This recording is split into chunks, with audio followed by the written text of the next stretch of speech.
Welcome to Keep Rolling, and today I'm going to be teaching you how to control your speed and ultimately stop on inline skates using the T-stop maneuver. But first, let's play the intro.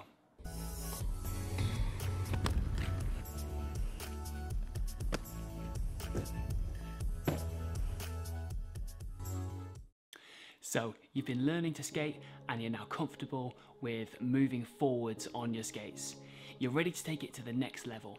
Being able to control your speed and stop on your skates opens up a world of opportunity because it means you can safely navigate through urban spaces, over things like road junctions, inclines and hills, and really just allows you to access a greater area on your inline skates.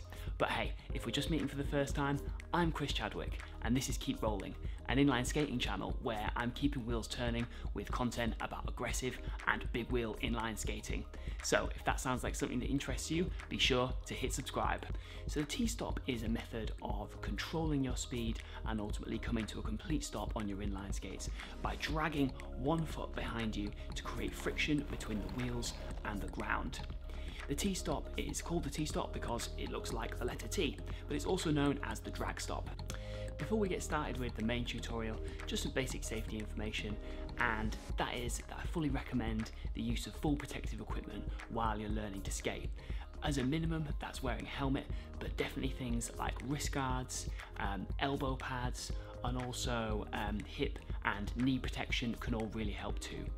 Inline skating can be dangerous and you should expect to fall and hurt yourself at some point while you're learning, but wearing pads definitely helps to mitigate that risk of sustaining injury. If you're looking for any protective gear, I'll leave some links to products that I recommend in the description below. The first step in learning to T-stop is to make sure that you're comfortable rolling along for short distances on one leg. And that's because this is the first stage in getting into the T-stop position, is transferring the full weight onto one leg. Now, when I'm making instructions in this regard, I'm going to refer to legs as dominant and non-dominant. So your dominant would be your right leg if you're right-footed, and vice versa if you're left-footed. If you're not sure which one is which, then imagine yourself kicking a football, and the foot that you choose is likely to be your dominant leg, but really everyone's different, so just do what feels natural to you. So in order to skate along on one leg, we first need to adopt a stable base position.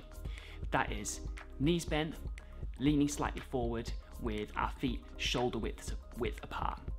We're now going to skate along at a slow to moderate speed and gradually increase the amount of pressure on one leg, engaging the quadriceps in the thigh until we feel comfortable lifting one leg off of the floor, and just rolling forwards for 1 to 2 seconds should give you sufficient stability to move on to the drag stop.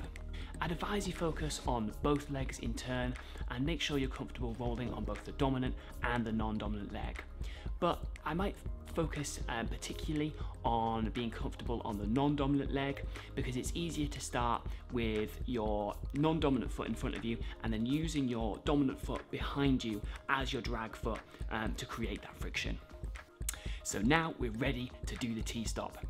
So to get into the T-stop position, we're first going to repeat the steps as to skate along on one leg. So adopt the stable base position, transfer your full weight onto one leg, and then bring your dominant leg behind you. Point your ankle in towards the floor so that the inside edge of the wheels of your dominant foot come into contact with the ground to create the friction needed for the stopping motion. I would recommend that you keep your feet quite close together to begin with, as that stops your back foot from sort of coming round and throwing you off balance, and also that you keep about 90% of the weight on your non-dominant leg and only about 10 on the drag foot behind you. This is because you need to get used to the sensation of the friction, and as you get going and feel more comfortable, you can gradually start to increase the amount of pressure on your drag foot, which will of course make the stopping much more pronounced.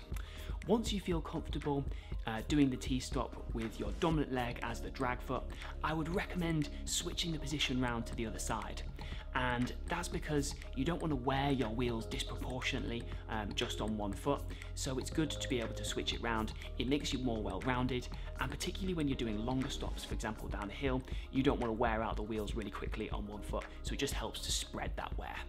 But as with any new skill, really the best tools to help you progress are going to be lots of practice, lots of repetition, and just trial and error to get to what feels comfortable to you. But if you persist with it, you'll be able to unlock the limitless benefits of being able to control your speed and stop. So I hope you got value from this tutorial. If you did, I'd be grateful if you could hit the thumbs up. And if you want to see more content from this channel, then why not hit subscribe? Also, if you do need any further guidance, then leave me a comment down below and I'll be sure to get back to you. I'm Chris Chadwick of Keep Rolling. Thanks for watching. See you next time.